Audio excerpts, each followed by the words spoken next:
All Hit Radio.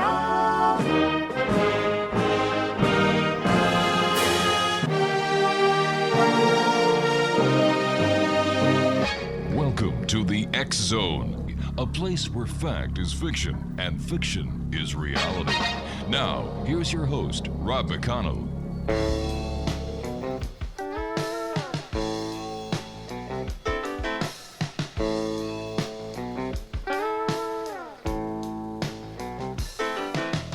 Ivan was an old bear tracker. Tom was a man with dreams. And Ernie came along and I wrote the songs about a creature that few's ever seen.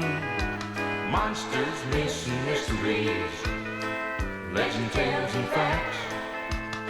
It brought us all together, and it's a reason for the fact.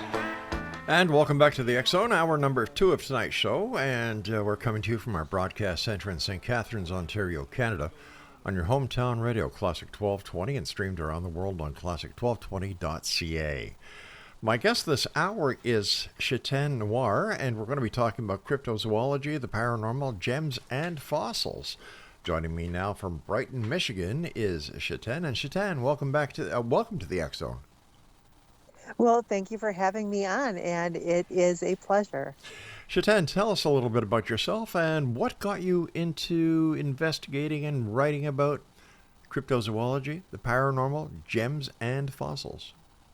Well, those are all subjects that I personally love and have enjoyed researching almost all of my life. And really, it just boils down to coming from a generation growing up where adventure was just right outside your door, and living next to a woods and having a horse.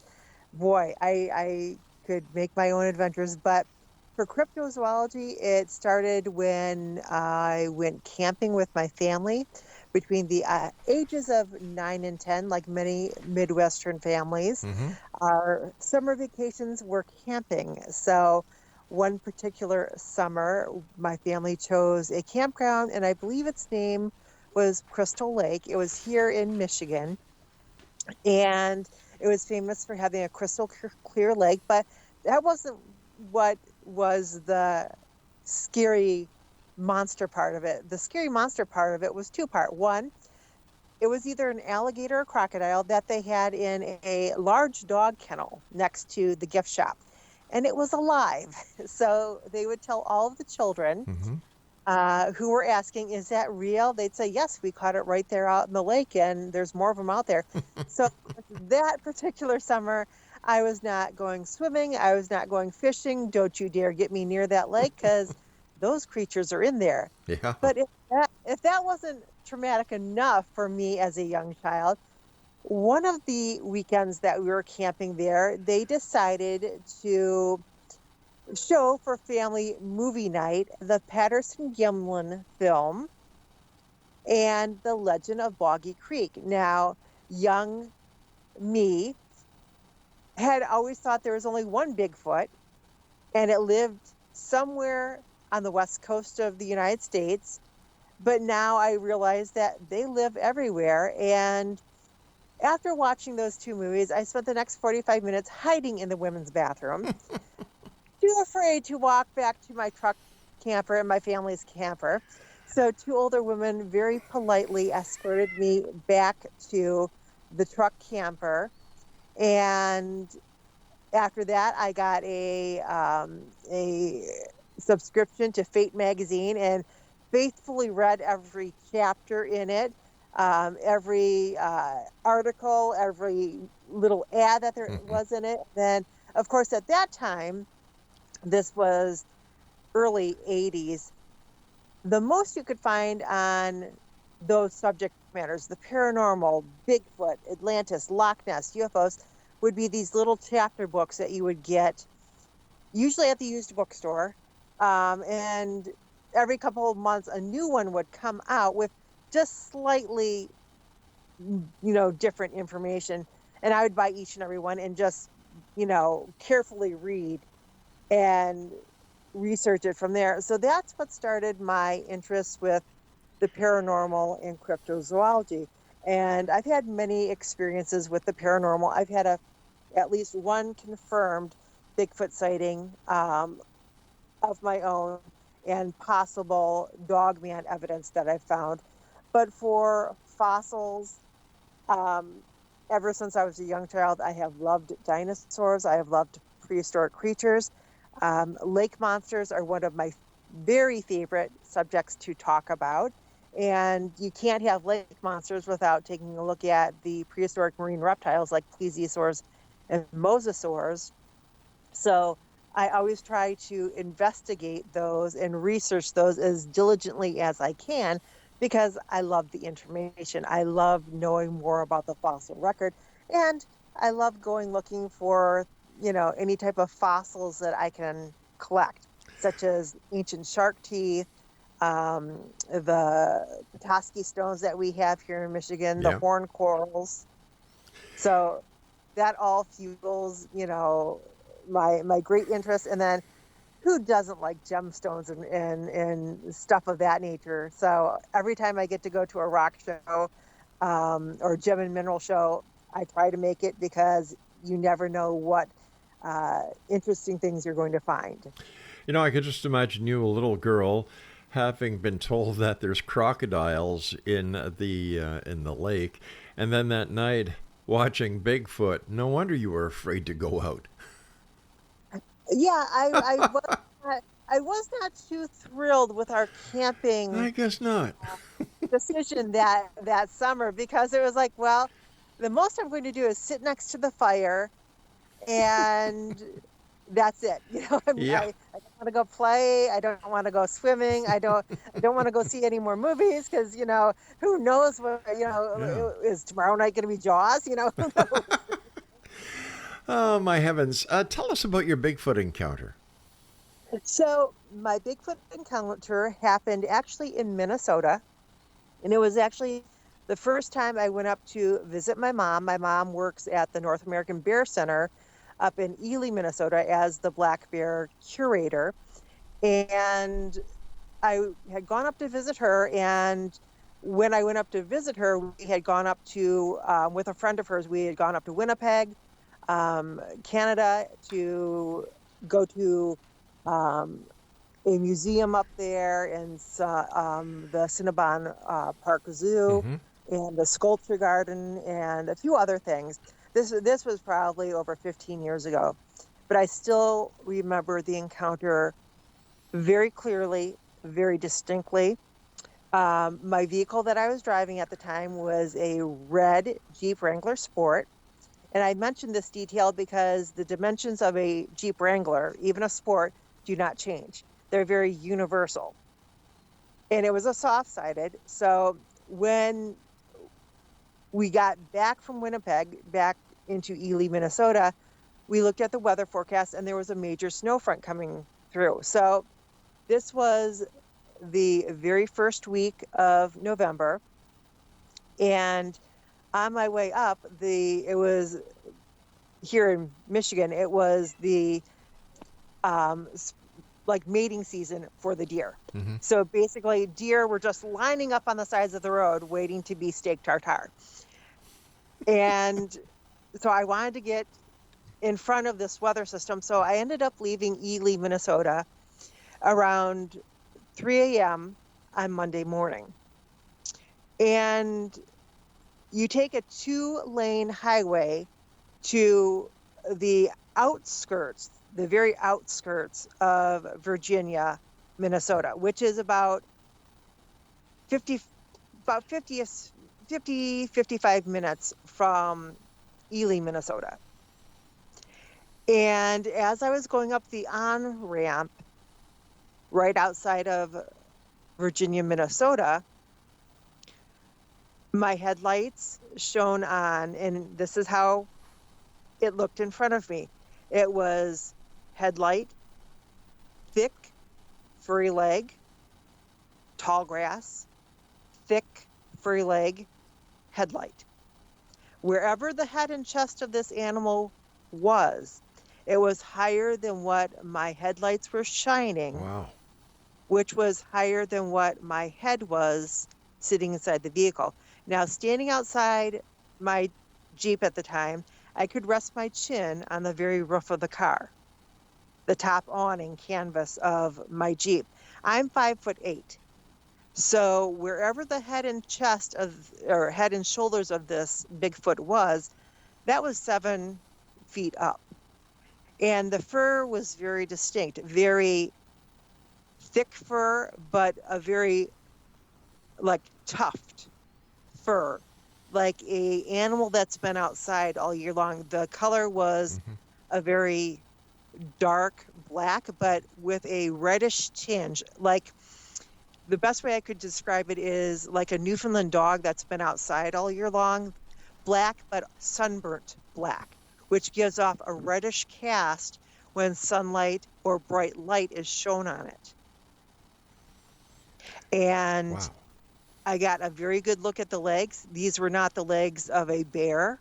These were not the legs of a moose.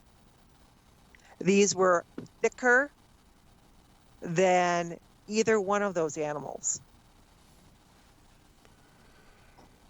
Now, I got a good 10-second look at these legs, and while this is happening, I am actually traveling up the on-ramp. And by the time I bring the car to a stop and I'm rationalizing with myself, what did you just see?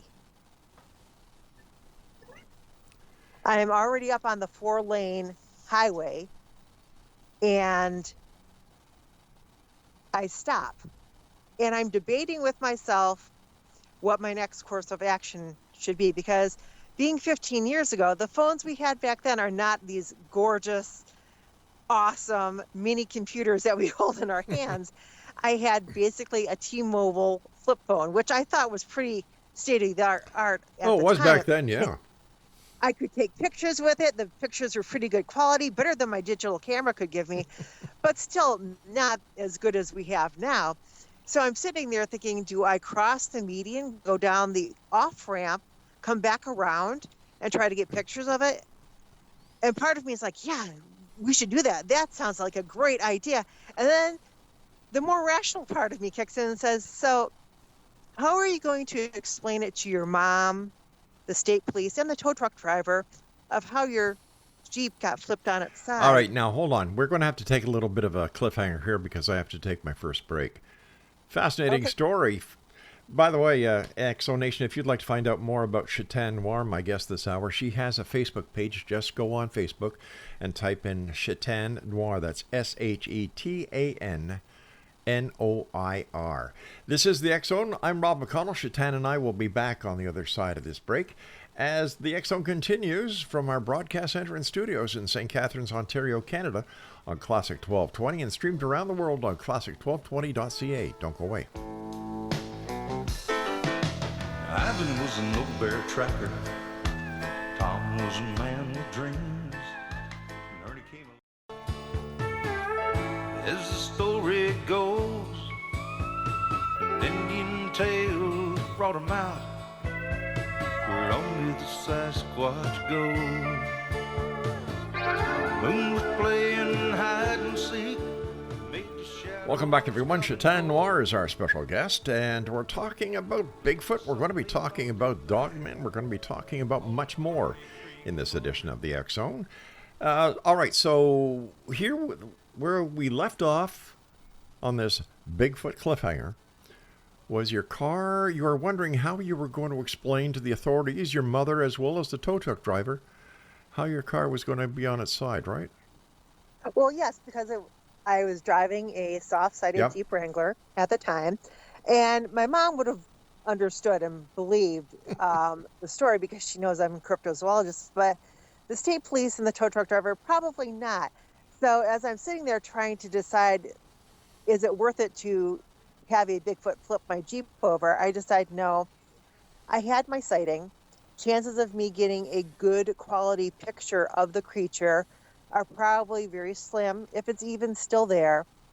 And knowing that I had a storm to outrun and being in a Jeep Wrangler, I decided, I want to get across the bridges from Duluth to Superior and through the UP before that snow front hits, because here in Michigan and probably Ontario, Canada, we are used to winter, but it's nothing like the winters that they have in the UP or Minnesota or Wisconsin. So knowing how much I hated at that time to drive in the snow in my Jeep Wrangler, I didn't want to take that chance. So I proceeded to get on the road, but I kind of felt almost anxious and paranoid and then I start playing all these theories in my head of, well, what if they can long distance communicate? What if? And I'm, trying to, okay, what if they throw a rock and it cracks my windshield? So I really didn't feel comfortable until I got to the city of Duluth and across the bridge into Superior, Wisconsin, and didn't feel totally comfortable until I crossed the Mackinac Bridge going into downstate Michigan. But once I had my experience and my sighting, from then on it was, I'm not doubting anybody anymore, because seeing is believing. Yes. And what I always tell people is when they ask me, well, where do the Bigfoots and the Dogmen live? I tell them, anywhere that you have farms, anywhere that you have fruit orchards, gardens, anywhere that you have deer, rabbits, any type of small animals like that, any type of fresh water source, you have the potential for Bigfoot and Dogman to be in that area. And it can be 5 miles outside of a major city. What's the difference between Dogman and Sasquatch for those who are listening tonight who have never heard these two phrases before? So Sasquatch or Bigfoot, as we mostly call them in North America, they have other names throughout the world, but we here in North America mostly call them Sasquatch or Bigfoots. So Bigfoot is a upright walking bipedal creature. I believe that they have a place within the primate fossil record that we will discover at some point in our human history that they belong there. We have evidence of them, but they haven't found that one missing link, so to speak, in the fossil record. But the description, the comparison, and distract from what they look like. So your Bigfoot has a domed head,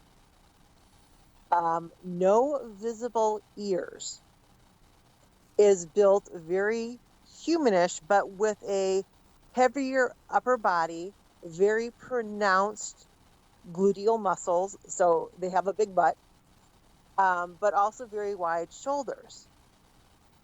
They have a furry covering all over their body, and their fur usually blends well with the surroundings that they are in. So most people report black or dark brown Bigfoots because they normally see them in wooded, forested areas. But it is not uncommon for people to report wheaten-colored Bigfoots. And those you usually see in cornfields, like the Ohio grassman, wheaten-colored because in the grasses, in the wheat fields and cornfields, that's the color that he blends in with. The grays and the off-whites we usually see in more mountainous, rocky areas. So it's their own camouflage. Yes, very much so. Now, the Dogman, for people who are unfamiliar with this creature, there is a huge difference between the Dogman and the supernatural werewolf. Dogman is a upright walking bipedal creature 24/7. They don't transform from a four-legged dog into a humanoid dog that is a bipedal. They stay canine their whole existence. They might go down onto all fours, but that's a hunting strategy. They do not transform on the full moon. It's not a seventh son born on the seventh year during a seventh Sunday. They are just a dog or a canine humanoid figure, but humanoid in the sense that they're upright walking bipedal creatures that have arms similar to a human but clawed hands. They have snouts, they have pricked or folded ears, and they have a tail. They also have legs that are shaped differently than the Bigfoot, and where your Bigfoot is stronger body-wise and has more strength, your Dogman has more endurance and agility. Shetan, what do we know about Bigfoot's social life? Do they live in communities? Are they solitary figures? I believe that the males are more solitary, and the females are very similar to what we see with chimpanzees, great apes, orangutans. You have mothers with offspring, and they form family units. And the reason I say this is because it is well documented by both Bigfoot researchers and Dogman researchers that when a pack of dogmen move into a Bigfoot territory, the Bigfoots all up and leave. Wow. They don't try. They don't try to defend the territory. They just give up the territory and leave. Now, generally, we see this when you have moms with offspring, because a mother's whole job is to produce offspring, raise those offspring till those offspring can fend for themselves and carry on the next generation. Are there any statistics about the approximate Bigfoot population in the United States? It's so variable because we are constantly getting updated reports and sightings, but for every report and sighting that we get, only a percentage of them are real or from honest, legitimate sources and not being hoaxed. So the amount varies. But I would say for a male Bigfoot, I would say that it would be an easy estimate to say that each one of them had a 100-mile territory. Well, that's quite large. Yes, but when you consider that thing like species like gray wolves can travel up to 40 miles per day. Why, in your opinion, hasn't there been that all-conclusive photograph of Bigfoot yet? Especially since everybody has a cell phone that has a very, very good digital camera. Well, there's several reasons. Okay. And bear with me. I will. Now, I do a lot of photography. I work with my dogs constantly on photography. And to take a good, clear picture, you have to be very practiced and very patient with your camera work. And that's with species like a dog that you say, sit, stay, hold your pose. It's another thing when you're documenting and doing photography with wild animals, because they're not going to sit and stay. You might put out a food object that might draw their attention, but you're still going to be getting movements, because animals in the wild are always on the alert for predators. Even the predators are on alert for enemies or bigger predator threats. So they're always constantly checking their surroundings. Now, it's one thing when you're walking down the trail and, I see a fox. Or, Right. ooh, I see a bear. So I'm going to be quiet. I'm going to slowly pull out my cell phone and take a couple of pictures. Now, depending on how calm you are in that situation, you might be able to get off a series of pictures.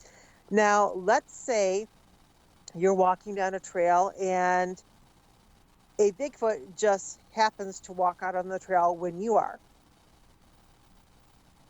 You see it, it sees you, it knows you are a human being and you are a potential threat.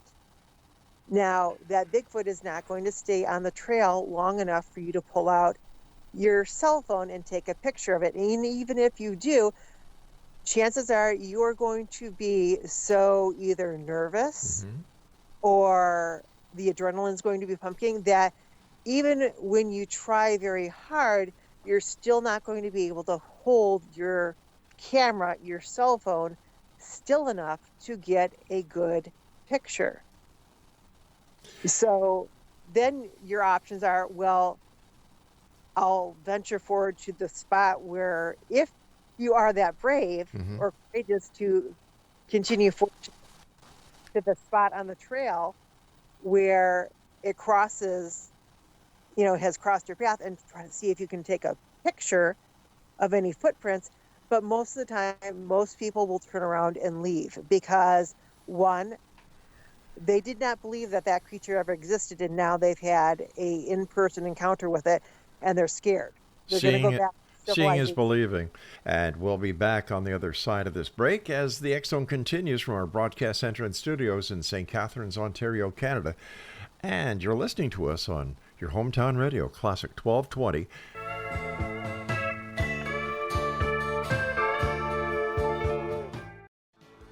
Out in the St. John swamps, Sasquatch doing a brand new dance, and they called it the Bigfoot Stomp. And welcome back, everyone. Shetan Noir is my special guest. And if you'd like to if you'd like to find out more about Shetan, just go to Facebook, type in her name, ShetanNoir, and this is the X Zone. I'm Rob McConnell. You're listening to us on your hometown radio, classic1220.ca, and streamed around the world on classic1220.ca as well. Shetan, let me ask you a question. In your opinion, and because of all the research you've done, do you think that we have always been a threat to Bigfoot? Was there any time where Bigfoot and we Caucasians, we humans, lived side by side in peace and harmony without a threat to each other? I do not believe so. And I say that because the Native Americans have a greater respect for the Sasquatch, or Bigfoot, than we do. They had a knowledge of them before the European Americans who were coming into the country ever did, and did try to warn, as they have always tried to warn, of the different creatures, the different spirits, the different Manitou that existed in the world as they knew it. And of course, the European Americans, thinking they were better educated and more intelligent, dismissed these until they started having encounters with what they called the big hairy men or the big wild men. And back in those days, the humans were not that well protected. They had single shot revolvers, shotguns, the gunpowdered shotguns, and bows and arrows. None of those are really going to deter a Bigfoot or a Dogman. Nowadays, people have much more powerful firearms that they take out into, the wild with them, so to speak, the woods. And so I think now the Bigfoots, they see the human population differently than they did 100 years ago, 200 years ago, because now humans are driving around in these vehicles, cars, trucks, RVs, that are protective, you know, layers around us, but they've also seen the destruction that we can do to the landscape with bulldozers Right. and the backhoes and rock trucks and things of those natures. So I do not think that the Bigfoots have a lot of trust in human beings. There might be special occasions where a family that's maybe lived generation, you know, in a same location might establish a working relationship with a Sasquatch, but still that relationship is just, I want to say it's a very flimsy communication, because at any time the Bigfoot might misunderstand what the family is doing and perceive that as a threat.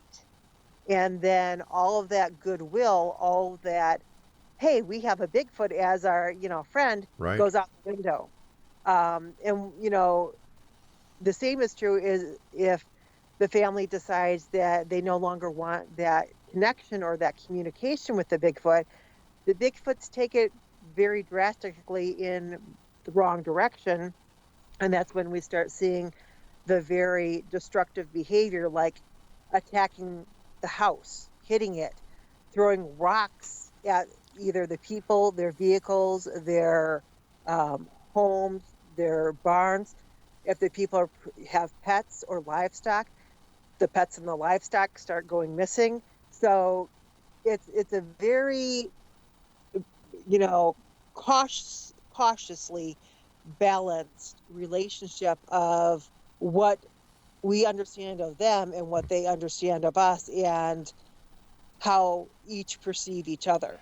Let me ask you this: you're a student of history. You study rocks, fossils, and where, in your opinion, is the origin of Bigfoot?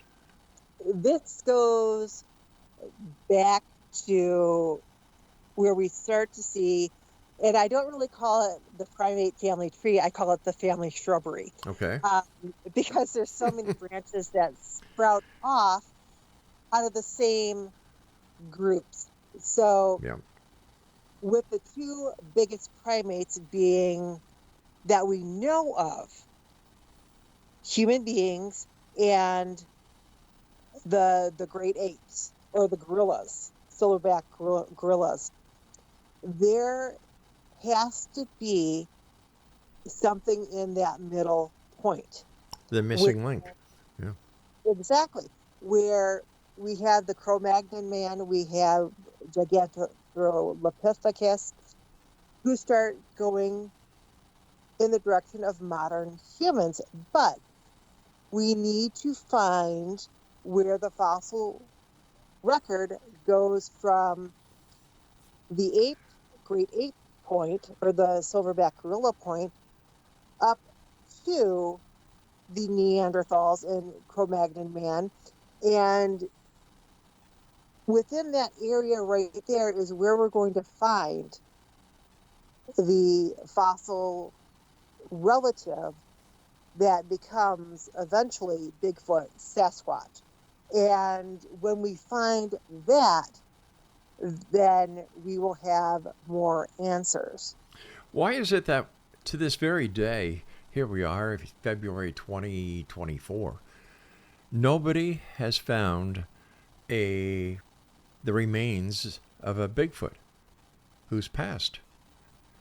Well, this is a 2-point answer. Okay. One, I believe as a community that the Bigfoots do very similar to what human beings do, to what elephants do, to what many intelligent species do, and that is honoring their dead by disposing of the corpse.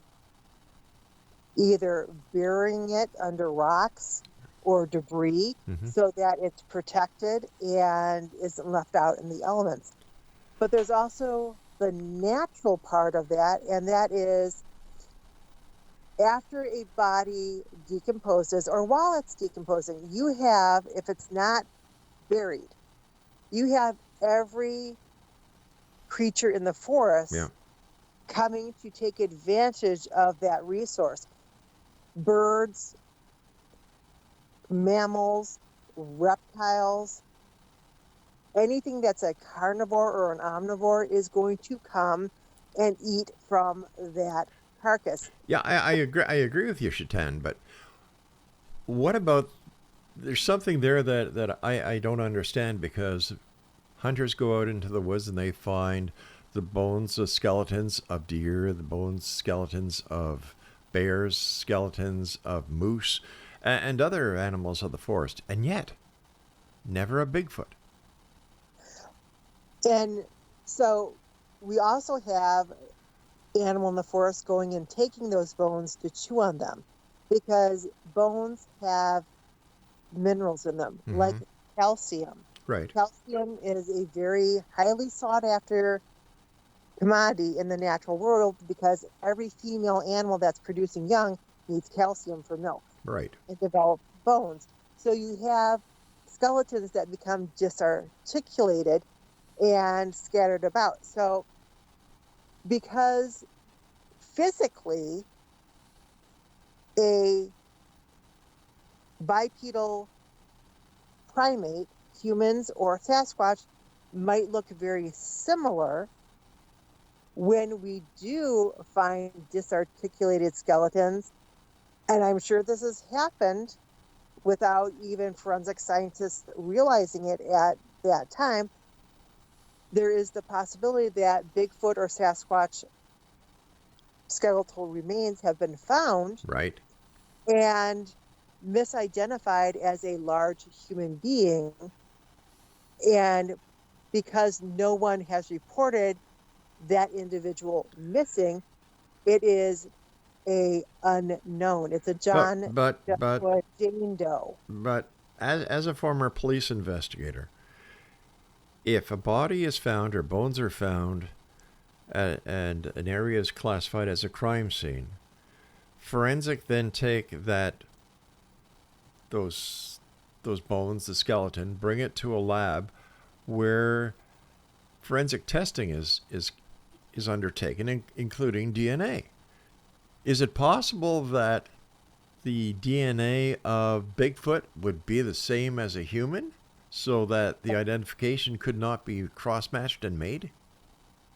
So there is only 1% difference genetically between chimpanzees and human beings. Okay.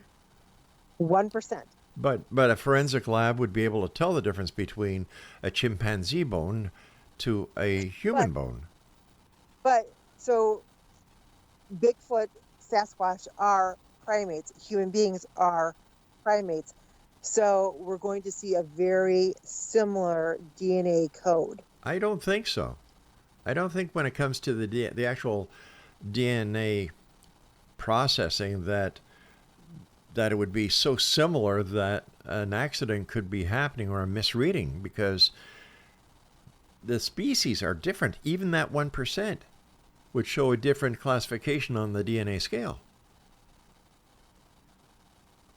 It may, and when we finally do get a skeleton Right. of a Bigfoot, and science as a whole can examine it and have universal access to the findings of what the DNA genetic code of the Bigfoot is compared to the rest of the primates, including human beings, great apes, gorillas, chimpanzees, bonobos, all of those, and see how, and if there is a difference in how marginal the difference or how wide the difference is between each of them is, it might open up more case studies of, okay, all those large human bones that we have no reports of somebody of that description missing. Yeah, well, as soon as somebody the remains are found and the DNA match is established, and there's no report of anybody missing that matches that DNA profile is automatically put into the the NCIC computers as well as the CPIC computers up here in Canada. Listen, you and I have to take our final break. Fascinating conversation with my guest this hour, Shetan Noir. We'll be back as we wrap up this hour here in the X Zone with yours truly, Rob McConnell, from our broadcast center and studios in St. Catharines, Ontario, Canada, on your hometown radio, Classic 1220, and streamed around the world on classic1220.ca. We'll be back as we wrap up this hour. Don't go away.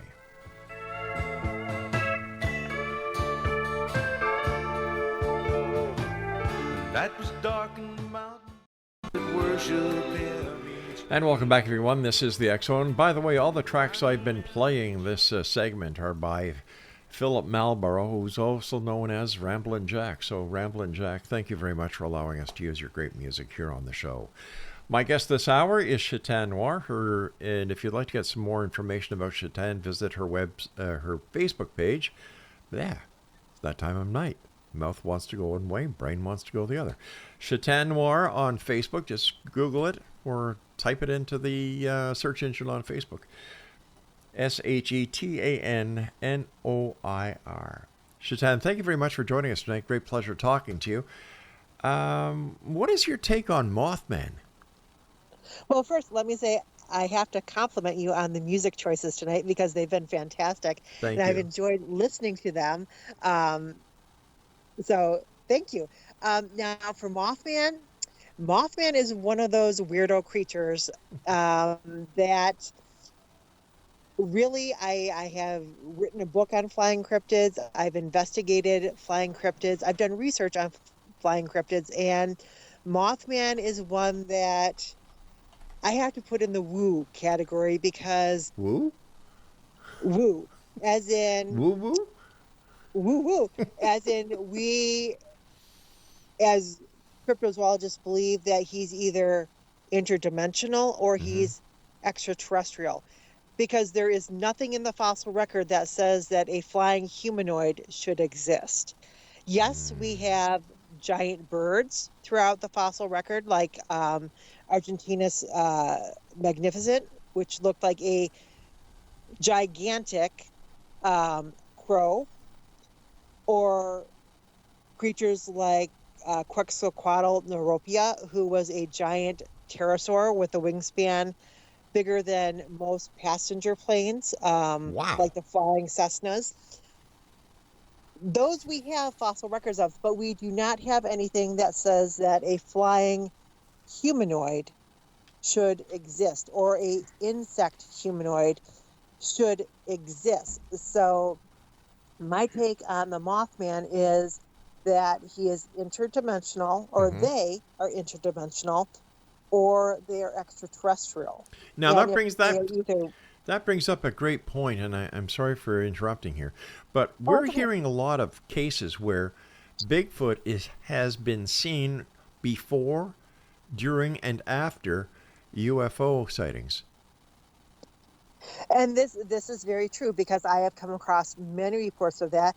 And while we do know that there is a slot in the fossil record for Bigfoot and Sasquatch here on Earth, what we don't know is if there are extraterrestrials that are similar in characteristics and appearance to what we call our Bigfoots here on Earth. Well, wait a Something second. like Chewbacca's. Exactly. I was just going to say that. So, you know, we don't have a huge encyclopedia of extraterrestrial life yet.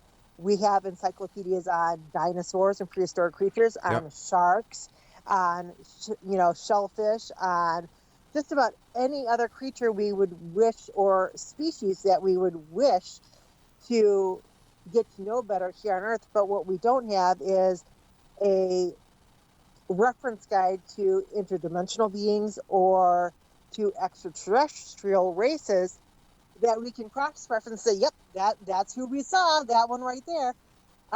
We don't have that yet. And I don't know if in my lifetime we will ever have all of that information, when we're still learning in this day and age of what species are currently living on Earth. They're finding new species, and what species used to exist on Earth that are now extinct. And they are, every year they find new fossil species that we did not have any knowledge of, or we at some point did, but it was lost in a museum. And now, because somebody went to dust something off and found something, now we have a new species that fits into that little inch of the fossil record that nothing else existed, but now we have that there. So I it's often so cool. I often wonder if there are still species that have yet to be discovered because, like Bigfoot, they know how to keep themselves out of the range of man. Well, and there's so many. I didn't read the full article, but I just saw a news article today that a new species of snake was found in the cloud forest. Wow. And, it was actually a very a medium to large size snake, not a little, parasite or a little insect or crustacean or anything like that, but a sizable species that the outside world did not know was there. Maybe the local people knew it was there, but now biologists have documented, yes, this exists there. So every year we find new living species and new extinct species that were here, living on Earth. And with that knowledge, how can we deny that the possibility of interdimensional species, of their existence, or extraterrestrials? Yeah, I often wonder how many species are yet to be discovered in the depths of the oceans that we've barely investigated. Oh, I'm guessing thousands. Yeah. Thousands. Speaking about water and monsters, how about the lake monsters? Here in Lake Erie, there's Erie Pogo. Let me see. There's Ogopogo in British Columbia. There is one in not Barry's Bay, but up in, oh, for goodness sake. You're forgetting the most important for your Loch Ness. Kingsey in Kingston, Ontario. Never heard of that one. Oh my gosh, you've never heard of Kingsey? Oh. No. Well, that explains a few things. Tell us about Kingsey.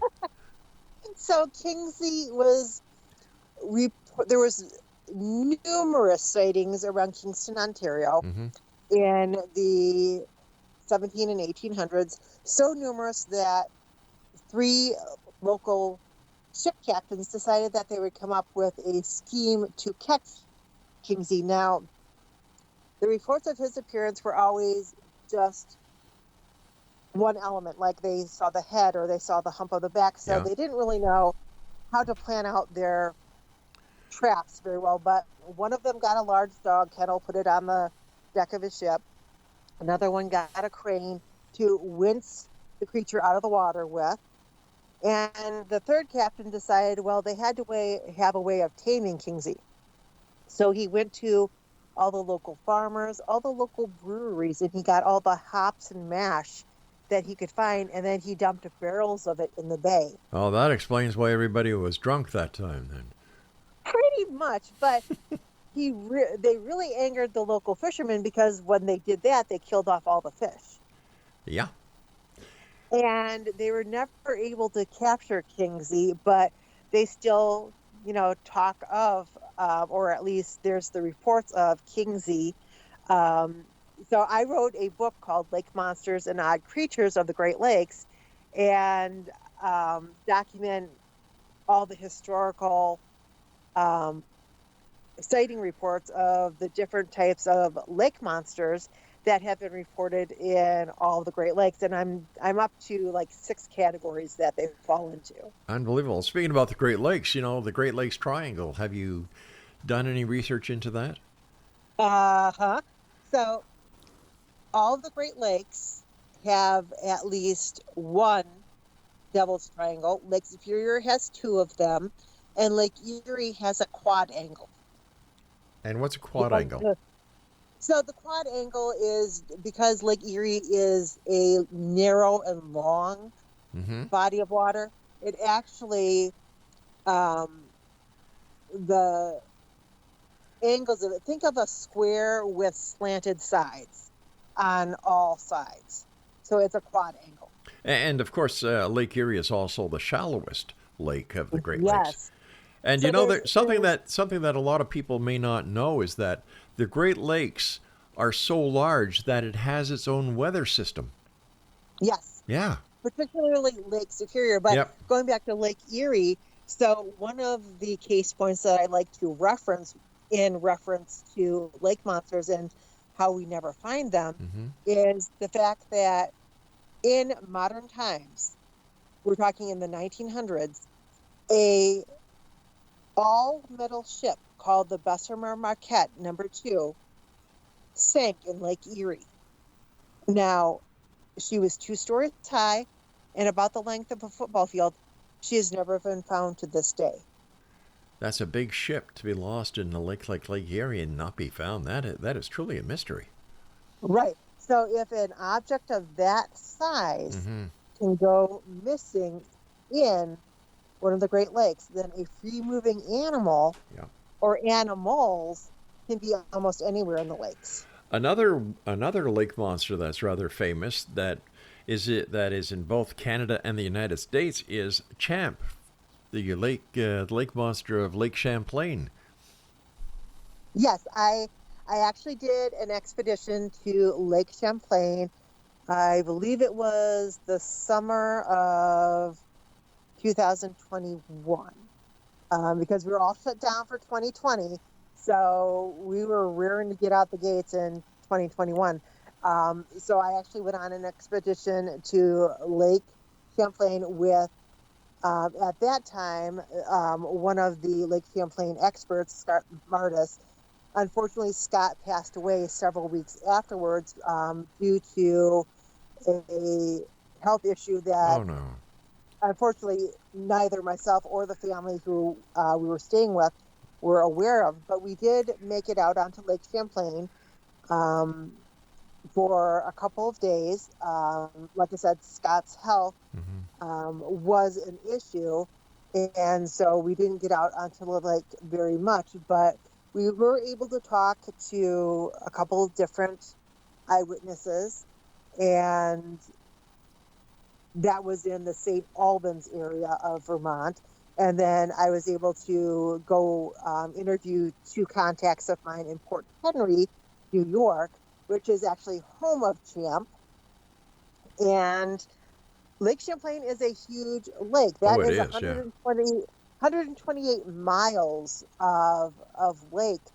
And once again, it's not cordoned off. It's all open. Yeah. So it's, it's possible for anything to be in that lake. And just because you check one part of the lake doesn't mean that Exactly. it's not living in another part of the lake. Shetan, I hate to do this, my friend, but the time has come when I must say so long to you for tonight.